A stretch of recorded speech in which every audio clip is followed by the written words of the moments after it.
In this episode, we continue our conversation with Charles talking about training. And in this episode, we're going to specifically talk about how to be a good trainer yourself, whether you're a manager or you specialize in training.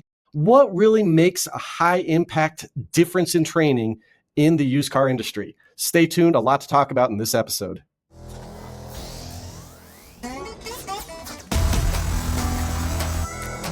Welcome to Down Payment, the podcast for used car dealers. Prepare to learn something new about the industry that keeps us moving.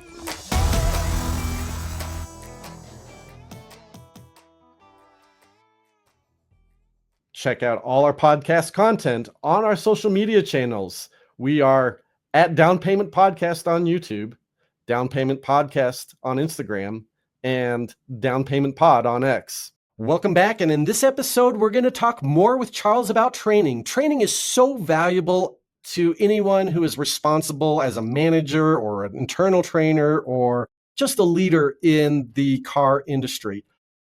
But what does it mean to be a good trainer? What does it take? And in this episode, we're going to kind of talk about the other side of the equation of training and talk about our experiences delivering training and some of the stuff that we have learned over the course of years. So welcome back to Charles. Hey, Ted. Good to see you again. Good to see you again, sir. So we talked in the last episode. We had a great conversation about training that had a high impact on our careers and just our memories over the course of years of training that we've received. Now let's talk about the other side of the equation, our experiences delivering training. Some of them better than others. I definitely look back at success stories. And if you haven't been doing training long enough, if you haven't had a true training disaster. That's true. And I remember the disasters far more than I remember some of the successes. Yeah. Oh, they can haunt you. Like when training goes bad, that really, you learn from it though. Yes, you do. Yes, you do. And you learn your capabilities. You learn to say, I can't do that type of training because I may not, I'm just may not be there. And that's in a big group or even one-on-one. Because I think a good trainer really understands what they're talking about and is able to communicate it. There's some things you may understand that you just can't communicate. Yeah. Yeah, absolutely. It's such a communications intensive profession. Training is. Absolutely. And you're constantly honing a book. Yeah. Yes. You can give somebody a book and say, read it. That's what you do. But I'm not, regardless of the degrees you have, you didn't get there by reading a book. There was somebody there that helped you walk through that book, to walk through that portfolio, to walk through the process and procedures that you have to get you to that point of winning and understanding what your job is. So that actually leads me to a great question for you. So I've totally seen cases of where the manager or the boss or the dealer comes in with a book and like, read this. And it's going to totally teach you, train you. Change your life. This is what we're going to be doing. Yeah. Absolutely. Have you ever seen that by itself make a difference? No. I don't either. Because I think... But I think what happens when somebody walks in, they've either heard of a book, because somebody always tells you what the best book is, but they've either heard of a book or they've read portions of a book and they say, this is what we're going to do, but they don't understand it themselves. And then even if they do, they can't translate it into training. Exactly. They can't translate it into actionable steps to actually make the business transformation that they're trying to implement. Absolutely. And so I'm a key when somebody says, here's the book and here's what you do, to say, sit down, let's talk about this first. Because I want to know what your expectations are out of this book. I can go read the book. That doesn't mean, I can read a book about brain surgery. That doesn't mean I'm going to be a good brain surgeon. You have to have some practice. You have to put some things in order to get things done. And I think that's one of the preeminent things about training is that you know what you're talking about. You have done what you're talking about. You can, if I'm sitting down with somebody to work with them on, being a collector or being in sales, I can do that because I've done it. I also can look at them in the face and say, they're lost. They don't know where I am as a trainer. In a room full of people, you can talk and talk. You're going to see those people have that deer in the headlight looks because they don't understand it. And as a trainer, you've got to back up, think about what you said, and then say, how do I get these people back on board? Yeah, one of the things that's so important in training is that ability to chunk it. Like you got to break it down and make it actionable. It's you could have this idea of this is where we're going to be or where we're going to go, but actually how do you accomplish that? And you got to build a framework. You got to build people towards that. And that's what training is all about, is being able to identify needs and develop a way of getting there, and then evaluating if your training strategy is working or not, because sometimes it doesn't and you have to re-revise and try a different approach. And one of the easiest ways to do that is to say, do you understand this? And look at their face when you say that. Because somebody will go, mm-hmm, but you know they really, really don't. So checking for understanding is critical. You've got to be able to make sure that what you're teaching is getting through and they're understanding. There's nothing worse as somebody who's been in training and somebody who's taught, there's nothing worse than not connecting with what's being said. Yeah. Not connecting with what's being said, be it they're talking way over my head, or they're talking way below my understanding, rather than saying, okay, but that's where a good trainer will get people involved and say, what are your thoughts about what I just said? Number one, you hear what people are listening to, you hear what they're saying, but you're getting immediate feedback on how you're doing. So I'm going to ask, I'm really curious. I've never asked you about this, but have you seen success with online training? A little, Yeah. a little. It depends on what it is. If you're talking about something like the FDCPA, which is the Fair Debt Collection Practices Act, that's law. There is no give and take. There is no yes or no. If you just have a conversation with them and say, take this, read this, understand this, take the test. I've seen that happen. I've seen where people said, I didn't know that, I can do that, I can't do that. With some of the soft skills, no, I'm not sure, because I think sometimes you have to have some interaction. You have to be able to ask questions and get a real understanding. Now with AI, that may be able to happen. But I think that there's some collection things coming with AI where they're going to do collections training through AI. And I think that could be very impressive. But I don't think it will ever take away that human touch where you look for understanding and you finally understand that people are understanding where you're going. There'll still be a use for us. And maybe I'm just old school because AI may replace everybody.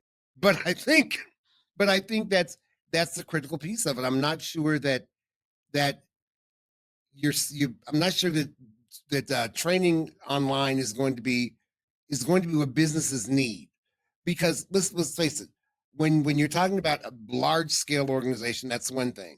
When you're talking about a small dealership or even a medium sized dealership, as you walk through, there are things that are specific to your dealership that you want people to understand. And the best way to do that is to train them on what needs to be done and then hold them accountable, of course, but train them on the way you need them to do it. I think a lot of things happen in the auto industry, especially with sales and with collections. I think that in the auto industry, sales are sales. But the customer base is changing, the employee base is changing, and that means we need to focus a little bit more on training these people coming into the industry to make sure that they're the best that they can be and that they want to be where we are. And I think that training will help people do that. I think when people aren't trained, they have a tendency to leave quicker because they don't know what your expectations are, because they've never been trained as to what your expectations are. Absolutely. As this industry becomes more sophisticated, more complicated, narrower margins, it's training that makes you competitive despite these headwinds. I was teaching a class that was called Woo Wow Win. You woo them, you wow them, and you win them. Okay, and it basically was fit for sales, but we also use it for collections. And I'm going to tell you that when first people heard the name of the class, they went, "Oh, you got to be kidding me. What is this all about? This is so silly." However, there was a generational line drawn in that training class where Woo Wow Win with the older folks said, "Yeah, we like this." Woo Wow Win with the younger folks, or with the newer generation, said, "This doesn't make any sense. Sometimes you got to do what you got to do." That said, okay, there's a change in workforce, and we're going to have to work on these people to get them to where the organization needs to be. Not me as a trainer, but the organization needs to be, and that's what you have to make sure you're getting through in training. What are your outcomes of this training? No, that makes a lot of sense. No, a lot of interesting things, and we all kind of bring baggage in with training. Like, we have our previous experiences, we have our preferences, what we think we like as far as training, and what we don't like as far as training. We've had our training disasters. As the trainer, you have to overcome people's negative expectations, and you have to woo them, you have to wow them, you have to win them over. I love that sticks with me. And I'm going to tell you, when you have that bad training moment, and I've had that bad training moment a couple of times, but the really, really bad one is I looked around the room. Nobody in that room, there's probably 30 people in the room. Nobody in that room knew what the heck I was talking about, because I was not able to communicate what I was reading what was on the page, but I wasn't communicating what the need was for everybody in the room. And you have to, after each session, they did filled sheets to critique the trainer. I don't even want to see them because I know what they're going to say. Yep. Horrible. We learn from our mistakes. Absolutely. And I did learn from it, and I've never done that again. Yep. I tried to be something I was not. And as a trainer, it doesn't work that way. If I'm a manager, I'm training a new hire collector, I'm going back to my collector days when I was successful at being a collector. And we're going to talk about what needs to be done to make you successful at that point. And we're going to talk about how you get there, because I can do that with my eyes closed. Yeah. But I'm have to make sure that I'm looking at the people I'm training saying, are we connecting? Because collections isn't brain surgery, but not everybody can collect. There is no doubt. Oh, well, that's probably a good note for us to end this episode. Share your feedback, your comments, your thoughts on training in the comment section below. And be sure to check out the video feeds of this podcast. They're an additional kind of insight about what we're talking about, and you can see and meet Charles and I. And then there is an opportunity to actually meet Charles and I, because we have a big training coming up. Charles, if you want to remind everyone about that. Sure. It's August 12th and 13th in the DTC. We're going to be talking about leadership versus management. We're going to be talking about the culture and climate that your business has right now, and what you need to make it even better. We're going to be talking about communication, how communication works, and how it can work much better when everyone's on the same page and everybody's trained to do so. Yeah, a lot about soft skills, which is, it's key to management, it's key to training. It's so useful. Just to be honest, it's key to success. Yeah. Because if it was easy to write a contract or to collect an account, everybody would do it and it would be big time. It's also about winning people over to want to be where you are, and that's with management and leadership and communication and creating a culture. Absolutely. Well, with that, it's been another episode of Down Payment, the podcast for used car dealers. Be sure to check out the link for that Dealership Managers Academy coming up. Link in the show notes. But it's been another episode, and stay tuned. It's going to be part 3 coming up.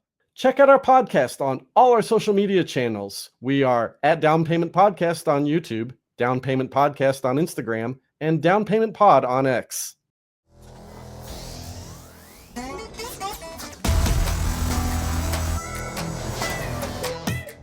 Thank you for listening. Down Payment, the podcast for used car dealers, is a production of Meta Financial Services Incorporated.